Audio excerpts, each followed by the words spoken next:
I should read the script. Maybe I should do that.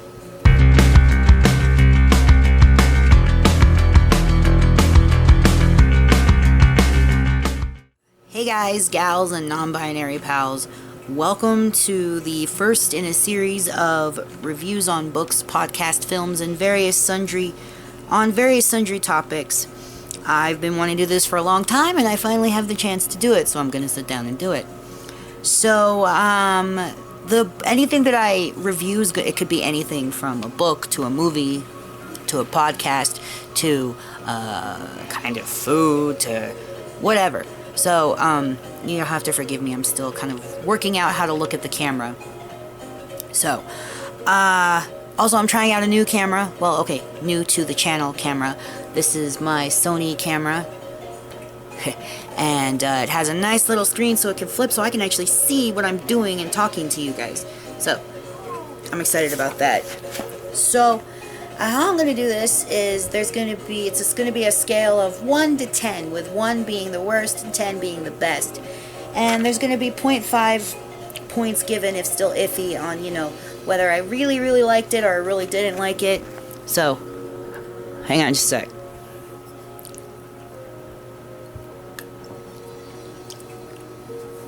Hydration. It's important. And, you may see my dogs come. Oh, the dog just wants the cheese. That's what it is. You just want the cheese, don't you, buddy? Got a block of cheese there for a snack later. That's all they want. Just the cheese. No love, no affection for Dad. They just want cheese. Okay, so let's get into this.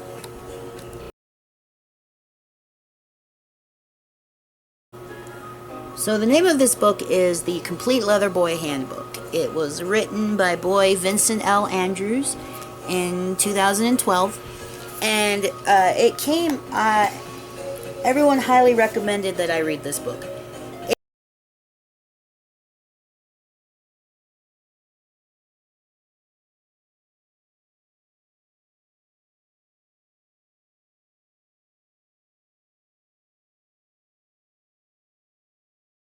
Non-binary or may not necessarily fit into the masculine stereotype all the time, at least in my experience.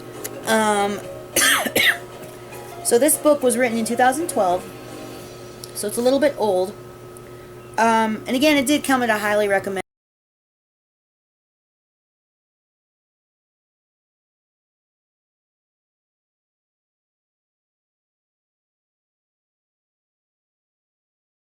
How things were when, a few years ago even. So it's informative.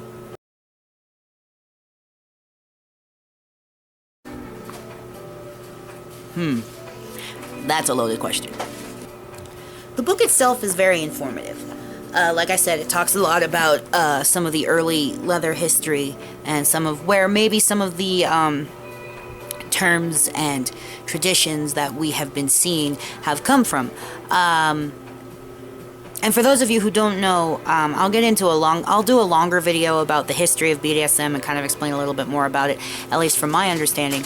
But this book, it gives a lot of insight into like some of the protocols, some of the rituals, some of the things that maybe you've seen at a leather bar that maybe didn't make a whole lot of sense, but now they do, because you've read this book. Again, it's a really interesting perspective from the gay leather scene, which is not as prevalent here in Albuquerque, at least as I thought it was. It is actually, but since I've become a title holder myself, it's actually been pretty prevalent. We have Albuquerque Boys of Leather, the Leather Daddies, and I think we have New Mexico Leather League. But again, it's an interesting perspective because he talks about, let me see if I can find a good spot. Here we go. It talks a little bit about the misconception. Leather boys and slaves are not the same. The one misconception that drives more people away from being a leather boy than any other idea is the mistake that leather boys are slaves. The slave and the leather boy are completely different types of submissives. So, it kind of helps explain some things and ideas that maybe people weren't aware of, people didn't know about, and I think that that's an awesome thing. I think it really is. And again, it's really interesting to read a perspective from a gay man, a cisgender gay man. So, that's what I liked about the book.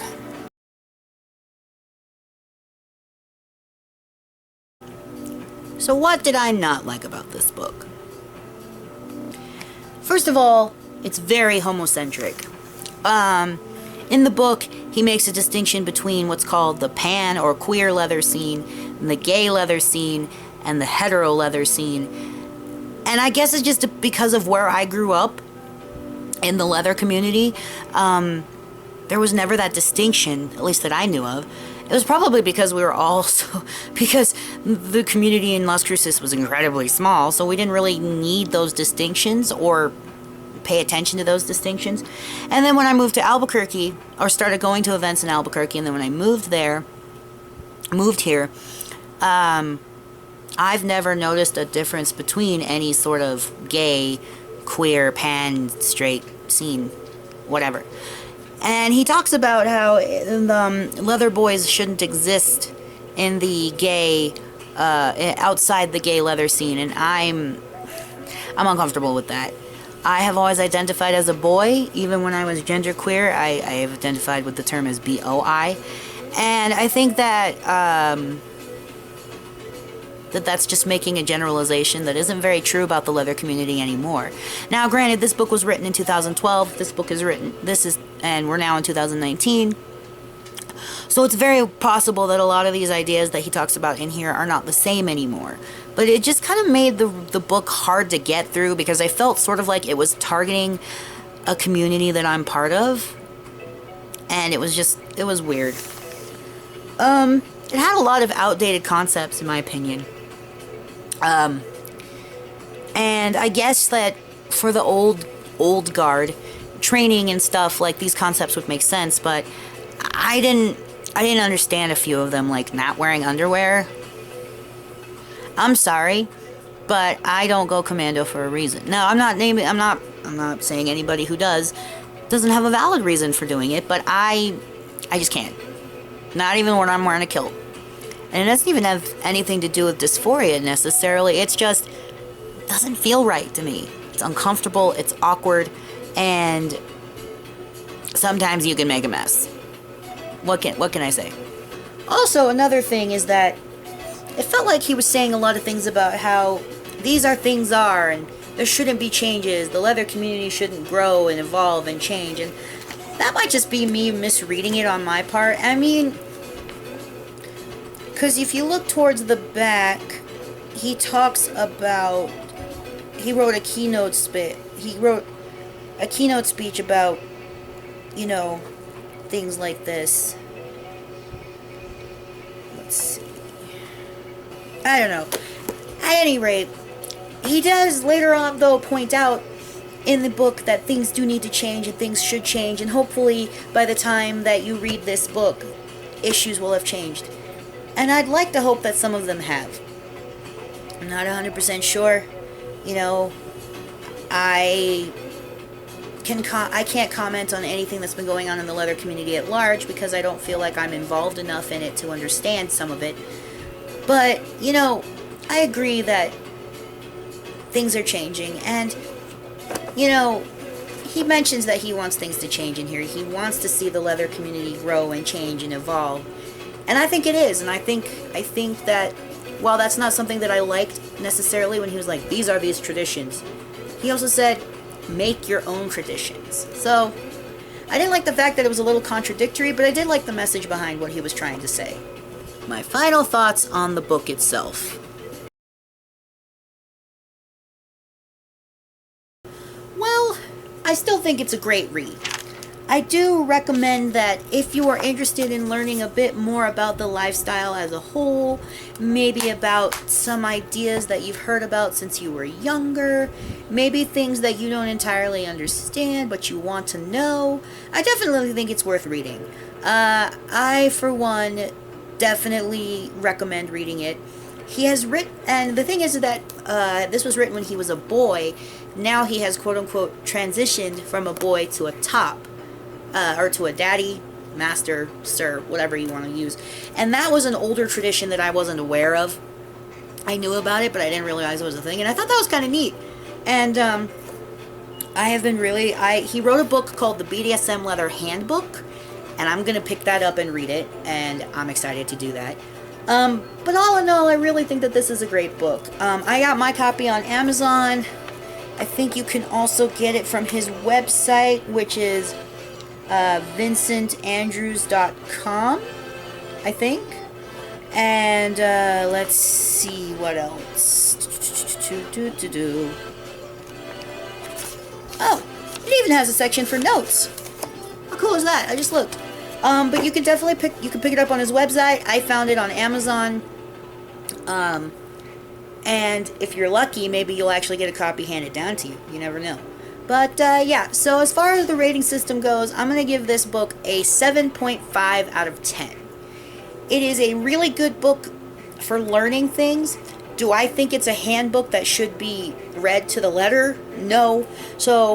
But it's got clear and concise language. The writing flows very well. You feel like you're sitting down and having a conversation with him. Well, thanks for joining me on this first review. If you have any suggestions or ideas about what you guys would like to see me review, let me know. My social media links are going to be in the video description down below. That includes my links to my BDSM work and my not safe for work information, as well as my professional information. So feel free to hit me up. Please like, subscribe, ring the bell for icons, and share this video if you want. I'd love to hear y'all's feedback. So thanks for watching, and we will see you next time.